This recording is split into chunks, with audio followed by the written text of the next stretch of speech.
अस्सलाम वालेकुम। उम्मीद है आप सब खैरियत से होंगे। आज हम डिस्कस करेंगे जो 3 सितंबर का पीएमसी का पेपर हुआ था उसके एमसीक्यूज़। ये कुछ एमसीक्यूज़ इसके मिले हैं, सारे तो नहीं मिले। स्टूडेंट्स ने अबाउट 25 एमसीक्यूज़ इसके शेयर किए हैं, तो हम इन 25 एमसीक्यूज़ को डिस्कस करेंगे। तो हमारे पास जो पहला एमसीक्यूज़ है, रीजन बिटवीन टू जी लाइन्स, दो जी लाइन्स के दरमियान जो रीजन होते हैं उसको क्या कहते हैं। तो जो हमारे पास दो जी लाइन्स होती हैं इनके दरमियान जो रीजन होता है इसको हम सार्कोमेयर कहते हैं। और सार्कोमेयर जो होता है ये फंक्शनल यूनिट होता है। ये जो मसल्स होते हैं ना, किसी भी मसल के कंट्रैक्शन के लिए जो फंक्शनल यूनिट होते हैं ना, वो सार्कोमेयर होते हैं। और यहाँ पे दूसरा एमसीक्यू है हमारे पास, H zone contain only filament. जो एच जोन होता है इसमें कौन सा फिलामेंट प्रेजेंट होता है। तो जो हमारे पास एच जोन होता है इसमें सिर्फ हमारे पास थिक फिलामेंट प्रेजेंट होता है, क्योंकि हमारे पास दो तरह के बैंड्स बनते हैं, एक आई बैंड होता है, दूसरा ए बैंड। ए बैंड में थिक फिलामेंट होते हैं, थिक फिलामेंट, और इसमें कुछ थिन का भी पार्ट होता है। तो जो ए बैंड का मिडल पोर्शन होता है इसमें सिर्फ थिक फिलामेंट होती है और वहाँ पे एच जोन प्रेजेंट होते हैं। तो एच जोन में सिर्फ थिक फिलामेंट्स होते हैं। नेक्स्ट एमसीक्यूज है स्टेनिंग पार्ट ऑफ न्यूरॉन।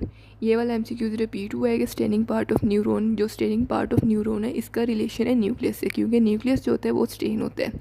तो staining part of neuron cell body, cell body will be correct option. Cell body is the staining part of neuron.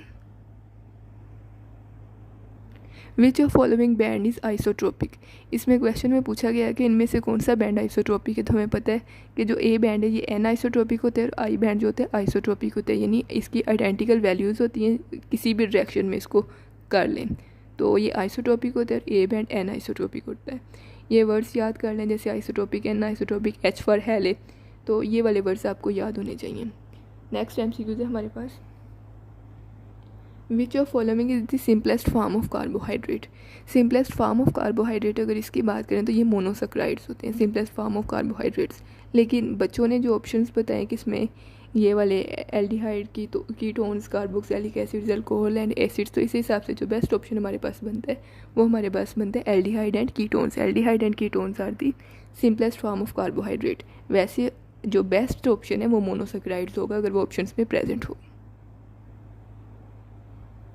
Next MCQs है coughing is controlled by which part of brain.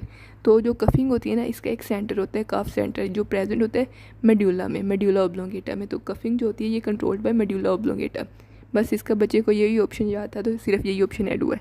इसके अलावा medulla oblongata के आप function ऐसे याद कर सकते हैं कि हिंट के साथ,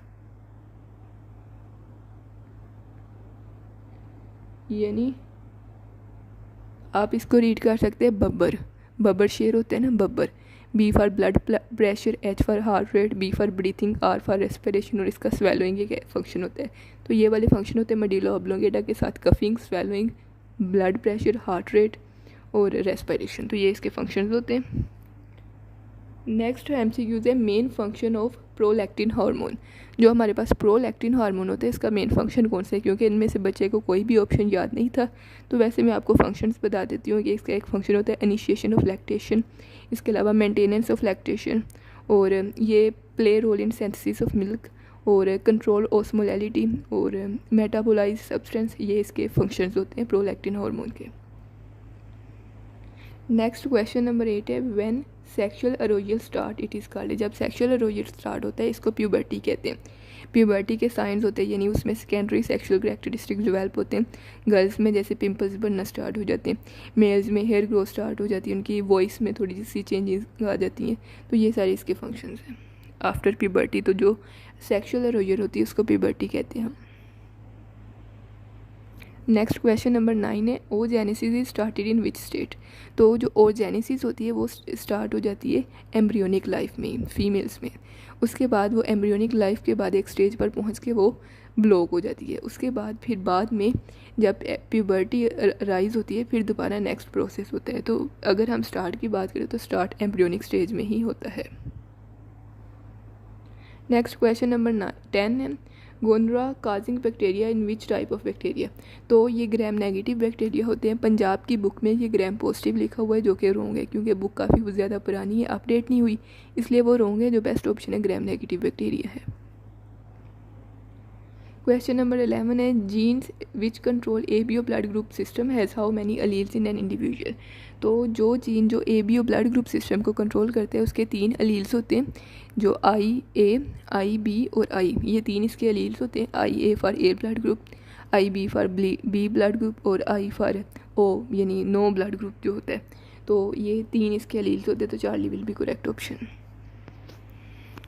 नेक्स्ट MCQ है 12 both husband and wife have normal vision through their father was though their father was colorblind, probability of daughter becoming colorblind is 0%। क्योंकि किसी भी डॉटर को कलर ब्लाइंड होने के लिए उसको मेल और फीमेल यानी मदर और फादर दोनों की तरफ से एक रिसेसिव जीन चाहिए होता है। क्योंकि मेल जो उसका फादर है वो क्या है, डोमिनेंट है, यानी वो कलर ब्लाइंड नहीं है। जब फादर कलर ब्लाइंड ना हो तो बेटी कैरियर हो सकती है, लेकिन बेटी कलर ब्लाइंड नहीं हो सकती। तो 0% alpha will be correct option. Question number 8 है hemophilia is more common in males because it is. Males में ये कॉमन होती है क्योंकि ये एक्स लिंक्ड ट्रेट है, recessive X linked trait. So delta will be correct option. Next question है कि a man stacks 100 bricks on each other and make height of 6 meter. Bricks have mass of 1 kilogram, find power. इसमें power find करनी है। Power find करने का मैं आपको formula बता देती हूँ, लेकिन इस क्वेश्चन में पावर फाइंड नहीं हो सकती क्योंकि इसकी जो डिटेल बताई गई है वो डिटेल पूरी नहीं है, टाइम मिसिंग है। इसका फार्मूला ये लग सकता है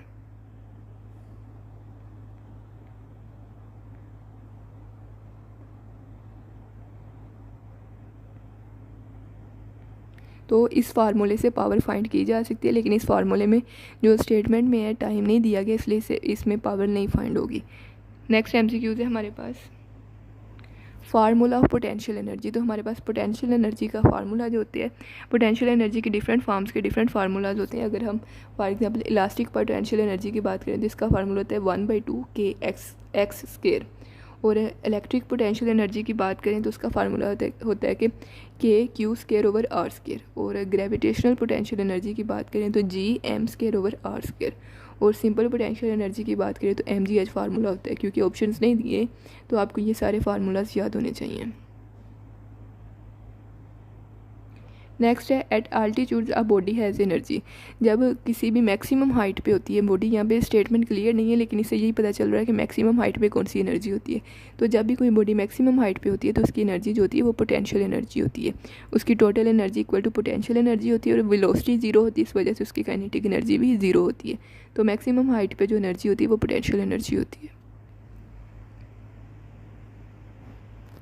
नेक्स्ट क्वेश्चन नंबर 18 है हमारे पास which of following has complex structure. इनमें से कौन सा ऐसा वायरस है जिसकी स्ट्रक्चर सबसे ज़्यादा कम्प्लेक्स है। तो हमारे पास beta will be correct option. Next question number 19 है what is order of AIDS. जो एड्स बीमारी होती है इसकी ऑर्डर क्या होगी। तो ऑर्डर पूछने का यही मकसद होगा कि पहले कौन सी डिजीज़ होगी, फिर कौन सी डिजीज़ होगी, फिर कौन सी डिजीज़ होगी। तो सबसे पहले जो होती है वो अक्यूट फार्म होती है। अक्यूट फार्म में बहुत कम सिम्टम्स अपेयर होती है। इसके बाद क्रोनिक फार्म होती है। क्रोनिक फार्म इन केस होती है कि अगर आप अक्यूट फार्म में अपना इलाज शुरू ना करवाएं।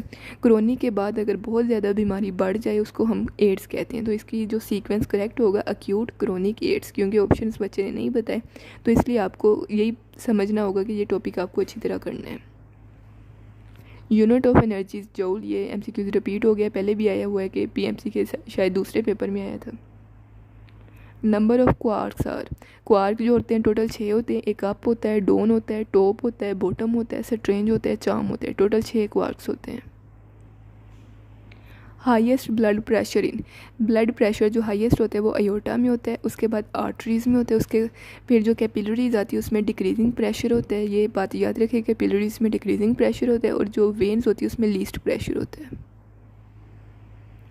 न्यूक्लियोप्रोटीन्स आर एब्सेंट इन, ये स्टेटमेंट के ऑप्शंस तो नहीं बताए गए लेकिन इससे यही पता चल रहा है कि ये इसमें वायरस होंगे और प्रियोन्स होंगे। जो प्रियोन्स होते हैं ना वो सिर्फ प्रोटीन्स होते हैं, उनमें न्यूक्लिक एसिड नहीं होता। तो उनमें न्यूक्लियोप्रोटीन एब्सेंट होंगे। तो इससे यही लग रहा है कि इसी तरह के कोई ऑप्शंस होंगे। नेक्स्ट 24 क्वेश्चन है टैक्सिस मूवमेंट इज़। 2 तरह की मूवमेंट होती है बल्कि जो हमें ज़्यादातर पढ़ी जाती है। एक काइनेसिस होती है, एक टैक्सिस होती है। जो टैक्सिस होती है ना ये होती है डायरेक्टेड मूवमेंट टूवर्ड और अवे फ्रॉम द स्टिमुलाई। ये टूवर्ड भी हो सकती हैं और अवे भी हो सकती हैं स्टिमुलाई से, टैक्सिस मूवमेंट जो होती हैं। और नेक्स्ट है यूनिट ऑफ कैपेसिटेंस, कैपेसिटेंस का यूनिट फैराड है।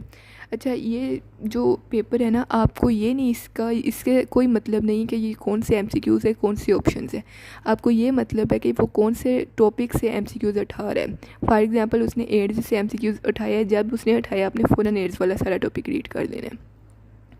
उसने मसल से उठाया, अपने मसल का सारा टॉपिक रीड कर देना है। उसने एम्ब्रियोनिक लाइफ में जो हार्मोन्स प्रोडक्शन का बताया है कि ओजेनेसिस कब स्टार्ट होनी है, आपने वो सारा टॉपिक पढ़ लेना है। उसके बाद उसने बताया है कि सेल बॉडी से रिलेटेड क्वेश्चन पूछा है, वो सारा पढ़ लेना है। उसके बाद उसने कार्बोहाइड्रेट्स उसकी टाइप से एक एमसीक्यूज़ पूछा है, आपने वो टॉपिक सारा पढ़ लेना है। उसके बाद उसने ये कोऑर्डिनेशन एंड कंट्रोल में ब्रेन वाले पोर्शन में पूछा है एमसीक्यूज़, तो मेडुला ऑब्लोंगेटा वाला, तो आपने ये वाला टॉपिक सारा पढ़ लेना है। तो ये जो एमसीक्यूज़ मिल रहे हैं ना, ये एमसीक्यूज़ वो हैं जो बच्चे मतलब जो उनके दिमाग में रह जाते हैं कुछ बच्चों के, क्योंकि सब बच्चों का पेपर डिफरेंट आ रहा है, तो सब ज़रूरी नहीं है कि सब के पेपर में ये एमसीक्यूज़ आए हों।